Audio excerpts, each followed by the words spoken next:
All right, welcome back to Waste Some Time with Jason Green. I am Jason Green, bringing you brand new interviews right here on YouTube. We have a great guest today.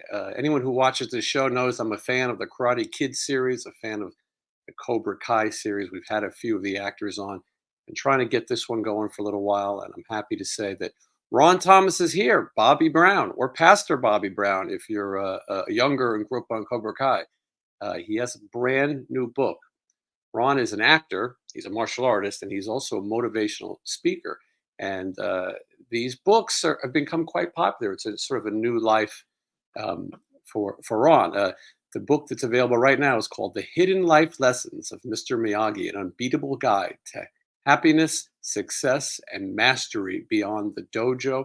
We're going to talk to him about his career and much more right after this. Just wanna waste some time with you. Time to seems too good to be true. Nobody out there can waste time with you.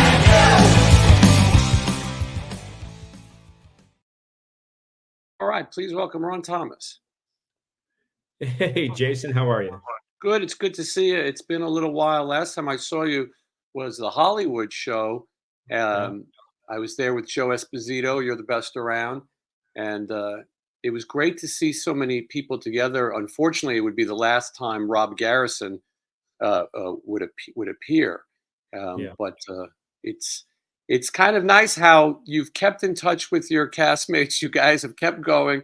The Karate Kid, it has to be this gift that's kept on giving. In 1983, when you filmed the movie, I don't think you could have imagined how much more it would have been a part of your life. No, not at all. I mean, you think back to when we were filming the movie, the internet didn't exist, cell phones didn't really exist. We had pagers that were, so streaming video did not exist, of course. So here we are with Netflix and YouTube and all of this new technology that we couldn't have imagined back then. And an incredibly loyal fan base. People of my age who experienced bullying went to see the Karate Kid, and boy, did it mean something. And everyone wanted to have a Mr. Miyagi in their life. Yeah. Yeah, and I was lucky. I actually did. My sensei was kind of my personal Mr. Miyagi. But yeah, I mean, it's a generational film that changed people's lives. People got involved with the martial arts because of the Karate Kid, and that changed their lives. And then, of course, when they got older and had children of their own, they of course had their kids watch the film and everything. So yeah, it's been quite a remarkable franchise coming out Yeah, of Hollywood. absolutely. Now, most of the people cast in the film were actors. Almost everyone was an actor and had to learn martial arts after being hired. Your story is a little different. First of all, tell me, how do you find out about the Karate Kid? Well, it's not different. Actually, I am an actor. I started doing theater when I was 11 years old in Reno, Nevada. I did several theater productions, and then I decided to move to Hollywood to pursue my dreams and goals as an actor. So it's not the only thing that's different is that I was also a black belt when I moved to Hollywood, and when I got the audition through my agent, through your typical channels of being an actor, they told me to not say anything about my black belt. Don't say anything. They're looking for actors only. If they bring it up, if they ask you if you had any experience, go ahead and tell them. But other than that, they right now just focus on your acting. And so that's what I did. And it's interesting because when you get in there, the late Pat Johnson, who plays the referee in the movie, but was also trained a lot of people in their karate. A legendary guy himself, also was an Enter the Dragon with Bruce Lee. But Yeah. When you start to everyone starts to show what they got in training, I think it became pretty apparent that you were a real martial artist, right?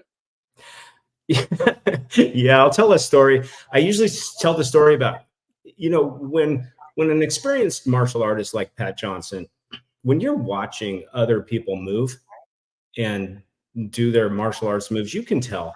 You can tell if somebody who's had training and somebody who doesn't. Somebody who postures their body or their fists or their hands a certain way, and somebody does just the way they move.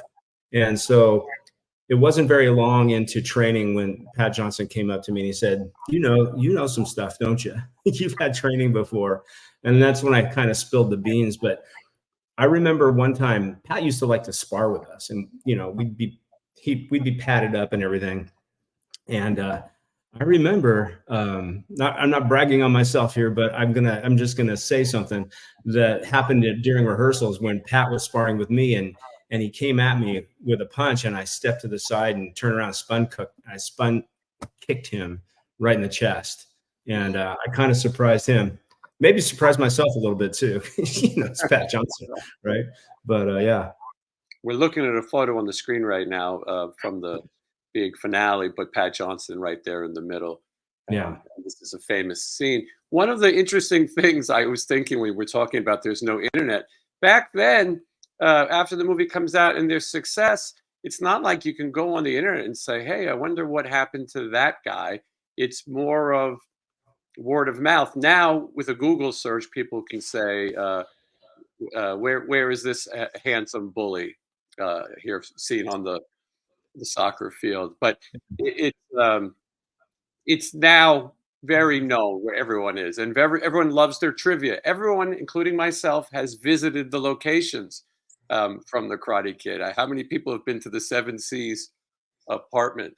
So it's a whole new world, and we got to give credit to the creators of Cobra Kai because they gave fans the ultimate fan service. I'd say anyone who's looking to do a reboot should call those guys because somehow they figured out how to make fans happy. Yeah, and it was genius because they had a built-in audience, right? I mean, globally, they had already had a built-in audience, and then of course they added all these new young characters and updated the Cobra Kai with all of these new kids, and brought in a whole new audience that maybe never did see the Karate Kid, And so it's been a quite a global phenomenon and success for sure. Those Now, guys are. I'm sure you can't tell us, but I'll try asking anyway. Will we see you in this upcoming Cobra Kai season? It's a 3-part season. Yeah, they broke it up into 3 parts, five and five shows, and of course I can't say anything. I cannot confirm nor deny that Pastor Bobby will or will not show up in this season. That makes it kind of fun anyway. I had Sean Kanan on, and I asked him the same thing. This is before he made his appearance, and can't say, but that makes it more exciting. One of the great things about the Cobra Kai series is that there's a lot of cliffhangers. So I've got a hunch we're going to see you, but that is not based on any inside information. So I want to go back a little bit more. I know we're jumping around, but I was fascinated by your stories working at Universal Studios. Whenever I go to Universal Studios Hollywood, during the stunt shows and things, they have headshots of the actors who are in it. And I always say, one of these guys is going to go on to have a significant credit, more than one.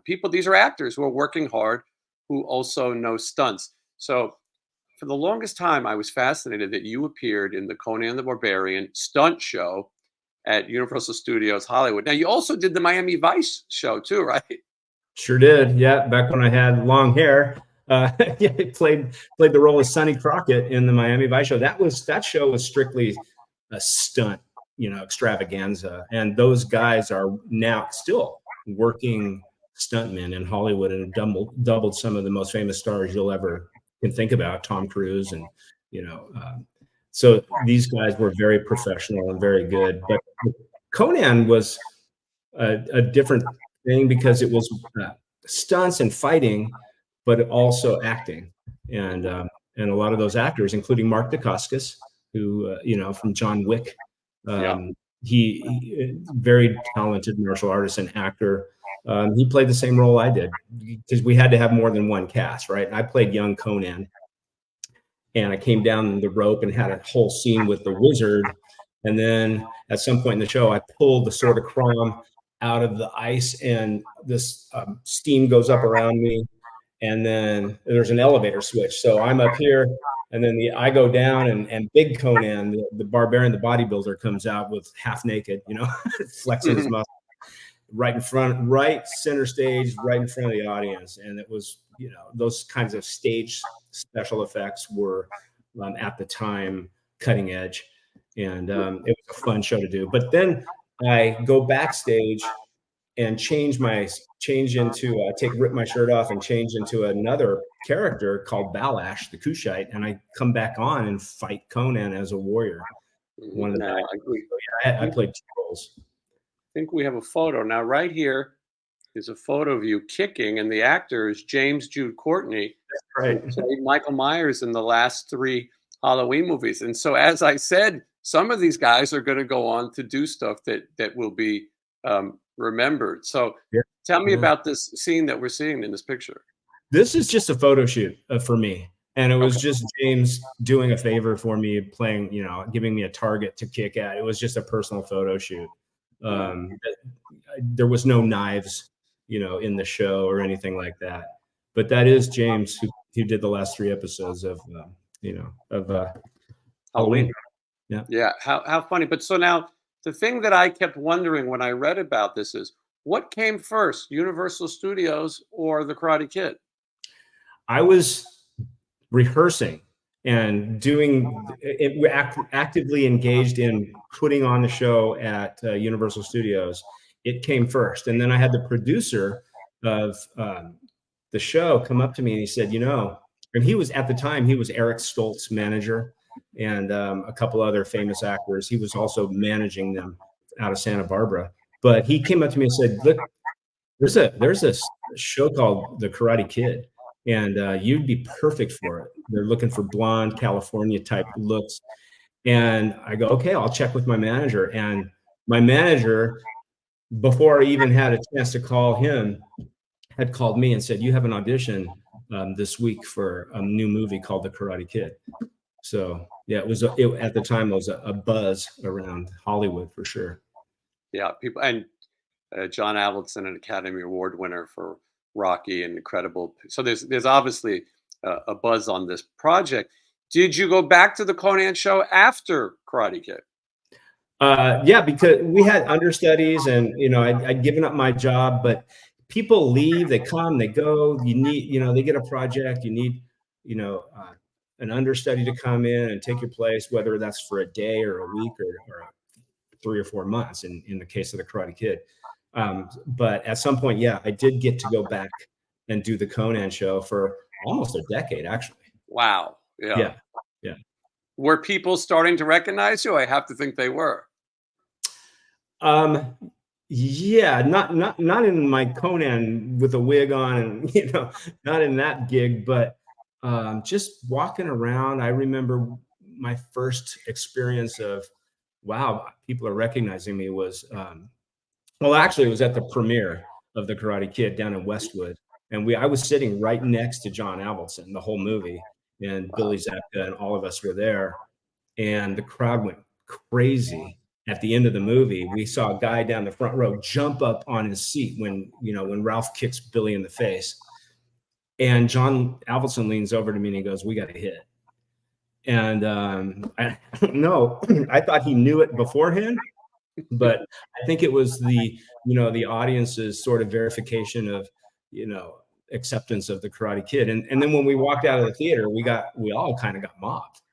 Um, so that was probably my first experience. But I remember another time I was just walking with a date. I was on a date and I was down in Westwood again, because that was kind of the place to hang out. And I remember a car of girls pulling up next to me going, "There he is, there he is." And they jumped out of the car and swarmed me and wanted my autograph and everything. I'm like, wow, that was like my first experience of being recognized publicly. It's yeah, I mean, now we have so many movies on streaming, so many things on television, so many movies come out. Back then, a few movies came out for the weekend, and if it was a success, you knew what everyone in that movie looked like. And as you said, you had a look that you weren't it wasn't going to be able to hide yourself. And people were so excited about this movie. We're showing them probably the most famous scene with you. Um, and you'll be signing this on pictures for the rest of your life, which is a nice, Yeah. not again a nice problem to have. And what a cool date, though. Talk about impressing your date. Look at me, cars Yeah. full of women pull over. Darrow Vidal was on the show, who is also a martial artist Yeah. before the movie. He fights Johnny in the last scene. he talked about taking his, which now his wife, but his girlfriend at the time, to see the movie to try to impress her. It didn't tell her, "Hey, I'm in this movie," um, and of course, people start to recognize you, and it's a cool moment in 1984 when this movie comes out, going to change your life forever. Do you feel like, okay, what do I do next? Am I going to be typecast? What, because there was more to you than just acting, as we're going to learn. So what is it like for you after that? It was tough, because, the stars have to align and things have to come together, and if they don't, good luck in Hollywood, right? And for this movie in general, the stars aligned. But afterwards, I had a manager who told me there's no demographic for this movie. That, it's nice that you're working. This was during the filming. It's nice that you're working, but there's not an audience for this movie. It's going to go nowhere. And, shortly before the movie released, I went to my hometown and I did a TV interview with one of the film, critics up there. And he told me the same thing. There's no demographic for this movie. And, so people who are supposed to be experts don't really know. No. Uh, and but having your manager, tell you there's no demographic and never show up to the set to meet people like John Avildsen or Jerry Weintraub to further his own career as a manager, to make connections, never showed up one time. And so I was with the wrong people at the right time, to take advantage of the momentum of the Karate Kid. And afterwards was a struggle. I mean, I worked and did some films and some TV and stuff, but it was tough. Yeah, and I can imagine. At what point do you decide, I'm going to get into motivational speaking. I'm going to put a positive thing out, because this is not something that you do. It's not like you're here to make a buck. This is something that you've been passionate about for quite some time, even if it was just your words of wisdom on the internet and your No Mercy Mondays and little things that you were doing to maybe get people through a little bit of a dark time, especially during the pandemic. Yeah. And I've had to rely on that kind of positive stuff from like the likes of Tony Robbins or anyone else who might be famous in that genre, in that expertise, just to get through my own dark times. Because Hollywood's tough. It's a tough place. But really, that kind of stuff goes all the way back to when I was 3, 4, 5, 6, 7, 8, 9, 10, when I was a competitive swimmer. And I was a state champion, Nevada state champion, and a regional champion swimmer. And I knew somewhere along the line that the mind had a lot to do, the mental game had a lot to do with winning, and how you talk to yourself, how you visualize. And I employed that stuff at a very, very early age. And then, of course, I got into martial arts, and that expanded. Like I said, I had my own personal Mr. Miyagi, who would speak to us in a way much like Miyagi would, about the esoteric principles of the martial arts and about character and how to think, not how to think, but the way to think, if you want to, not what to think, but how to think, if you want to create your own life. Like, think about what you want. Don't think about what you don't want. So those were the early, he was introducing already the law of attraction before that ever became popular.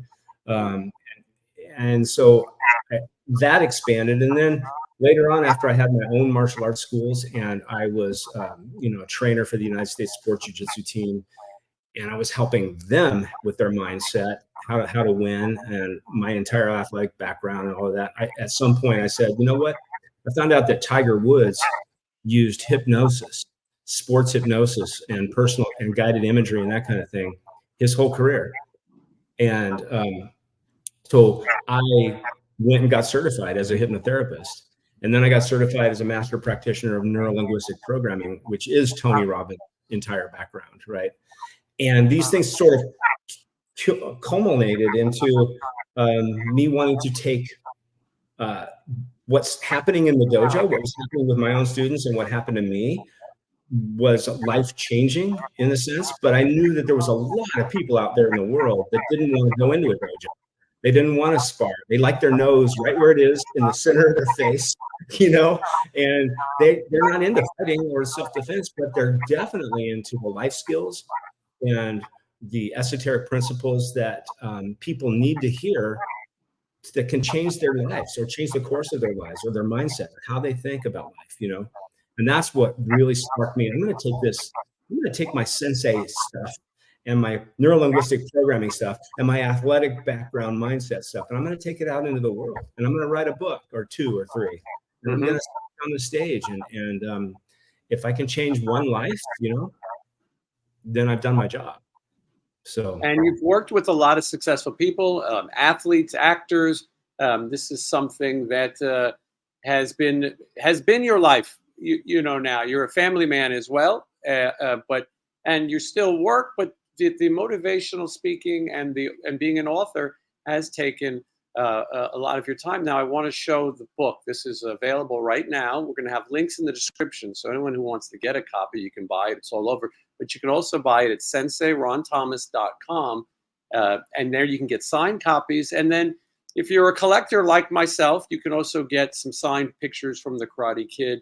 There's all kinds of bundle deals that you can check out. So that's in the description, senseironthomas.com. The book is called The Hidden Life Lessons of Mr. Miyagi. It's an unbeatable guide to happiness, success, and mastery beyond the dojo. It's a bit of a tongue twister. Right. Well, that subtitle can be, yeah. Yes. Tell me about the book. Yeah, I'm waiting for my personal shipment to come in. It'll be here next week. But the official release is until December. So if you go to my website, senseironthomas.com, on the products page, you can actually pre-order an autographed copy of the book, or like you said, 8x10 photos from Cobra Kai or Karate Kid, personal video messages, and anything else that I put up there. So I'm taking pre-orders on the book right now, and when they come in, I'll be signing and shipping, and people will have them in their hands well before the official release. Yeah, that's great. So anyway, the link is there for people to visit. So tell me about this. Like you said, I think is this your 3rd book or your 4th book? Yeah, I've written a couple ebooks. The Best You Can Sucks. And what I mean by that is the best you can has nothing to do with your potential, right? Your potential is always going to trump and beat the best you can, because the best we can do on any given day is subject to our mood and a whole bunch of other things. So I wrote The Best You Can Sucks, and then I wrote Positive Thinking is for Sissies. Because not that positive thinking is a bad thing, but if that's your go-to for getting ahead in life, you can be a positive thinker and still be broke. You can be a positive thinker and be going through a diagnosis or a divorce, so positive thinking is a good thing, but mastery is a whole different thing. Mastery requires warriors. It's not for sissies. It requires you taking a hard look in the mirror, owning your stuff, and finding ways to break through and move beyond it. And that's kind of what, not even kind of, that's what the Hidden Life Lessons of Mr. Miyagi is all about. It's about mastery. And who can argue that Mr. Miyagi wasn't not a master? When you contrast him with Kreese, Miyagi was a true life master and lived by those esoteric principles that I've been talking about, and Kreese did not. So, and people may not believe me when I say this, but I got the idea for the Hidden Life Lessons of Mr. Miyagi before Cobra Kai existed. So this has been stewing on my stove for 6, 7, 8 years. I wrote my initial notes back in 2017, I think 2018. I have to check my computer, but I got it, where I started writing this thing, and then I started getting more serious about it.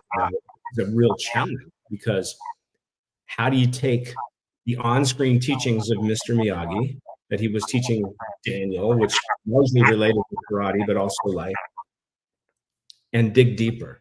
What's hidden? What's buried in those lessons that we can all use in our lives? And it took a lot of digging, to uncover that kind of stuff, and personal going through, and how do I want to present that to the world? And it's really it's a book about mind, body, and spirit mastery, which is the promise of martial arts, right?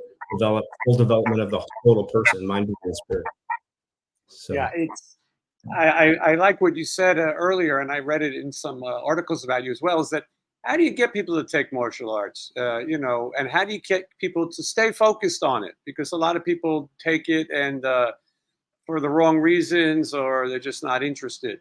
Yeah. One of the things that brought Karate Kid to so many, brought martial arts to so many people, is that wow, this surprise that all these practical skills can actually be a self defense skill as well. And I think keeping it refreshing, because the martial arts is such a great thing for people, and this is a good way to sort of get people into it. And your book isn't just about martial arts, though. Obviously, it's about ways of living and happiness.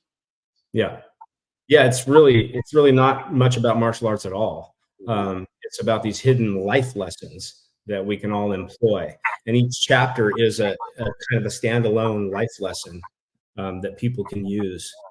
As one example, I'll just use, since we're living in a chaotic world, um, in a divisive world, is that a master? What does a master do?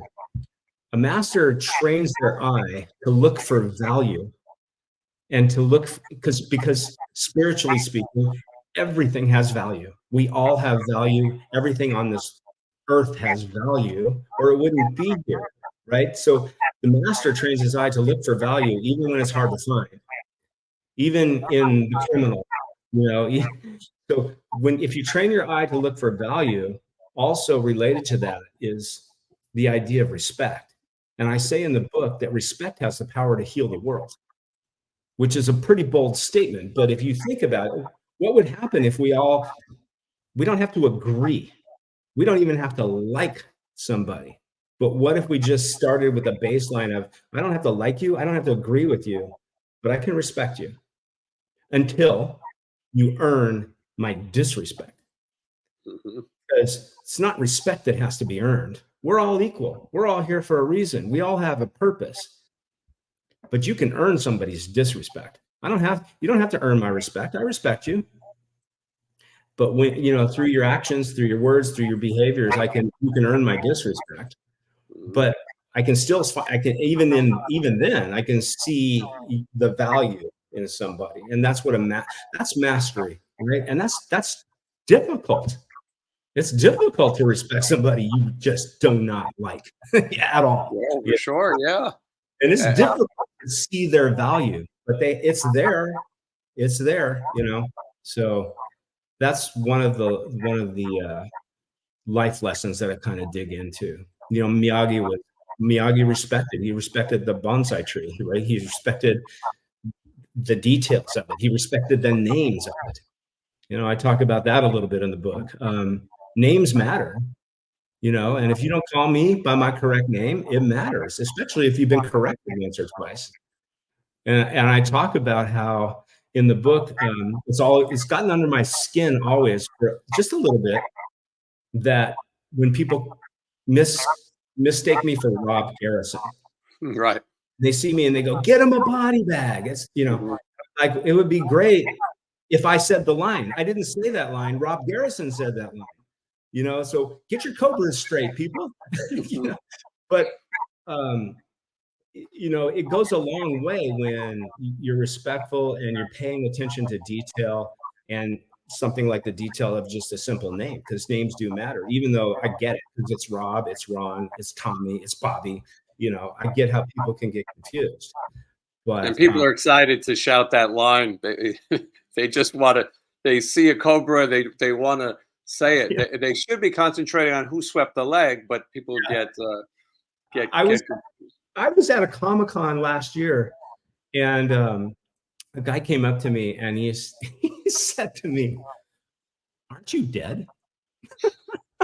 I Wow. mean, of the most, you know, incredibly ignorant things for somebody to say to me. I mean, he realized what he said as soon as he said it. Like, "Oh my God, I'm so sorry. Like, of course you're not dead. You're standing right in front of me." No, I don't. Let me just check my pulse. No, I'm still here. You know, Well, I know you're not dead. You're not the character who died either. So exactly true. That's exactly right. So, and people get excited. I I follow your social media and I follow your, your motivational posts, No Mercy Mondays, things like that. And as I said, we're in a time when some positivity is not such a bad thing, and it's hard to find. And I Yeah. think that fans of the Karate Kid, fans of martial arts, fans who just people who just want to do better in life can get something out of these teachings. And it's nice when it's someone that we're familiar with. I think it helps that people know you from a beloved franchise. But at the same time, this is not like a cash grab, as I said earlier. You didn't go, well, I got to throw Mr. Miyagi's name on a book. And this is not something you just woke up and did. You've been doing it for quite some time and speaking for quite some time. Yes, I'm a real life sensei, a 6th degree black belt. I've been involved with this stuff for a long time. I wanted to figure out a way, and like I said, I started writing this book and taking notes and drafting this book before Cobra Kai even existed. So no, I really wasn't intending on using it and tying it to a successful series to promote it at all. Really just want to kind of promote my own brand and how I get up on the stage and present myself, and figure out like a central point, that I can use to do that, just that. And so you got my athletic background in the book. You've got some NLP, some spirituality. You've got a lot of different life lessons that they're the hidden life lessons of Mr. Miyagi. But guess who flushed those life lessons out? Yeah, that was me. So, Mhm. and I say in the beginning of the book that people won't agree with everything in the book, but I know that one thing can change everything. And so if you find one thing in the book that can change everything for you, then it was worth the writing, which was a long journey, Yeah, Ron, I wanted to ask you, talk about like the aging process. We're all getting older. That's the one thing we can't change. Yeah. Um, and I think people panic about that. Sometimes that your later years or your second half or the next chapter can be more rewarding than anything building up to it. Some people just don't know that. And there's so many people suffering from depression. There's so many people who just don't want to continue. What are some words that you would say to sort of help people with that? Yep, and I get a lot of messages about that. And mental health obviously is a big deal now, and it's great that athletes like Simone Biles or Michael Phelps or other people are stepping out and owning their own mental health and talking about it. Making it okay. There's no, the stigma around having mental health challenges kind of is going away to a large degree, which because of people like that. So that's number one. That's awesome. And yeah, aging is not fun. I feel every injury I've ever had, and I've had some recent ones where I've had a torn quad muscle in both my legs, completely torn, and that affects my knees, and it affects how I feel every single day. I'm dealing with the physical challenges, which can affect the mental challenge and the emotional challenges because they're all tied together. We don't have a mind and a body. We have a mind body. It's one system. So how we feed our body affects our mind and our brain, and how we feed our mind affects our body and our physicality, right? So I would start with that for people. What are you feeding your mind every day that's affecting you? What are you feeding your body every day that's contributing to your depression or your sadness or your stress or your frustration? But if you want to go even another level into this whole depression thing, and people don't want to continue, like you said, here's what I would say. It's only a part of you that doesn't want to continue. It's not all of you. There's a part of you, a part of your life, or a part of you that you want to die. But that's not the whole of you. So if you step back and step out, identify the part of you, the part of your life that you would like to go away. But there's a bigger part that wants to continue and would continue on a subconscious level. It would continue better if that part actually did die. You know what I'm saying? So that doesn't mean you go kill the whole thing. You identify that part and you work on releasing it and work on improving it and work on getting it better. So it's no longer an issue. That's a big perceptual shift, I would say, for people to, again, identify the part of you, that little part of you that is taking over the whole. Don't let it take over the whole. There's so much more to you than that little piece, you know, but you're seeing, limiting your perception and seeing through the filter of that little piece. When you expand your perception, then you'll move beyond. And again, I talk a lot about expansion in this book, because what is mastery if it's not expansion? Expansion of consciousness and evolution of who we are and being more today than we were yesterday, you know, Mhm. or tomorrow than we are today. That's why we're here. And if we're not growing, if we're not evolving, there's something inside of us that can become very depressed and sad, because we're all here to evolve and grow. And there's an intrinsic spiritual need, and we have to contribute to that. Yeah, So I think that's a great way to put it because most people do get consumed by a small part of their life and unfortunately can't find a way out. Now, of course, there's some things that need to be treated and there's other problems too. But absolutely. it helps when there's someone to sort of offer some motivation. And that, again, people can read the book, read the lessons, and Bruce Lee said, "You take what's useful, and you so you don't have to agree with everything in the book. You don't have to relate to everything in the book. But if you get, hey, if you got one lesson, you did good.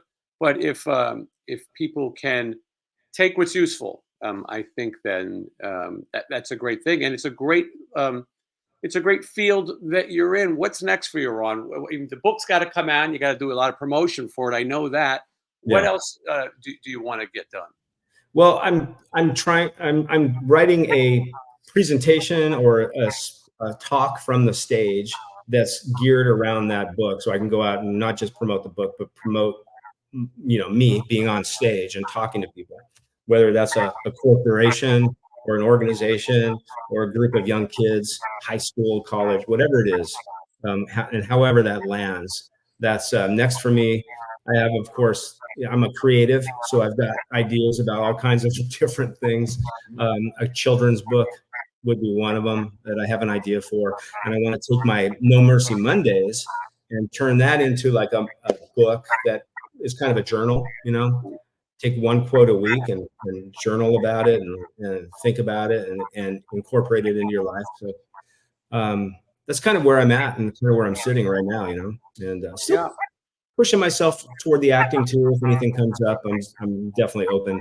Because I've been an actor since I was, like I said, 11 years old, and it's part of me, and I love to be in front of the camera and just get into a character and try to do my best with that character, delivering it.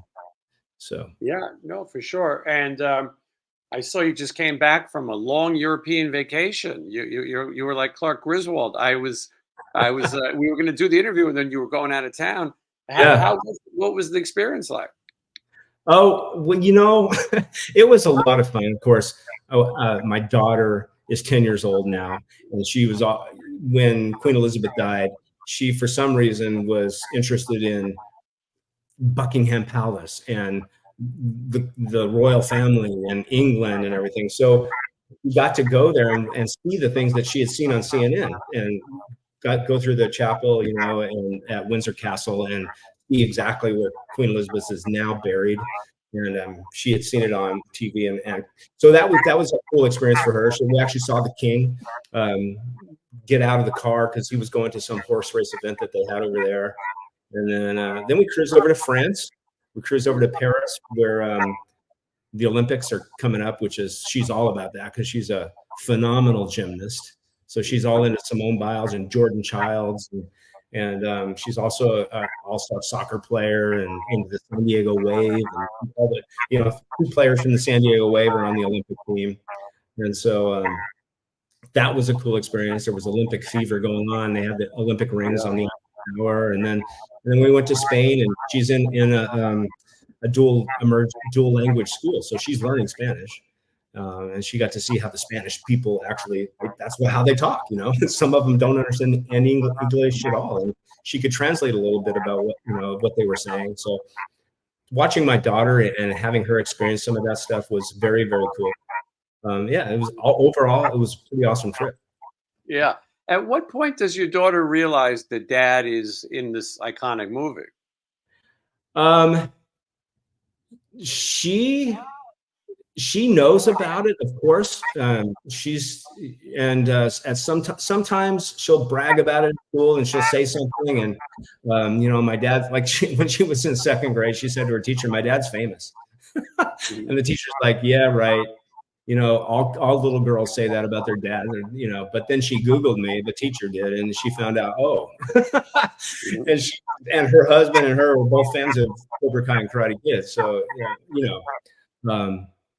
but she's a typical 10-year-old athlete and into her own world. And so I remember when the first episode that I was in Cobra Kai came out, and we had the barroom brawl.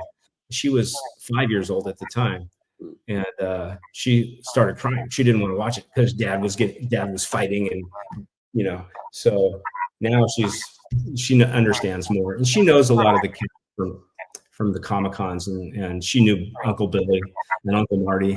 Yeah. She knew them anyway. So yeah. Yeah, it's funny how it works. And as I said, you guys have stayed in touch. Obviously, you see each other. You do these conventions and things, and you've been on Cobra Kai. Maybe you'll be on it again in the upcoming episodes. We'll have to stay tuned. The big question is, will we ever see Chad McQueen? Now, you can't answer that either, but he comes to Vegas. I'm here in Vegas. He comes here and he goes to the SEMA car show. They have a Steve McQueen car that he promotes, so he is out. So who knows? Maybe he'll be on it. We can't say, but people got to stay tuned as they have. What about the next movie? What do you know about that with Jackie Chan and Ralph together? I don't know a lot, to be honest with you. I'm kind of waiting, just like you are, to see what they're going to do with it. And it's like this franchise just keeps on giving, like you said, just keeps on giving to the world. And as long as I think Sony Pictures is going to take advantage of it. So we'll see. Yeah, I think we'll be talking about the Karate Kid, the lessons of the Karate Kid, in the case of your book, the lessons and teachings of Mr. Miyagi, and applying them to real life for quite some time. Ron, I really appreciate you stopping by and offering some positive words in addition to talking about a fun career. So the link is in the description, senseironthomas.com. Check it out. There's all kinds of stuff to read. Get yourself a book, and he'll sign it and get it out to you. Absolutely. 100%. Thank you, Ron. I hope to see you again soon. Thank you, Jason. Take care. Take care.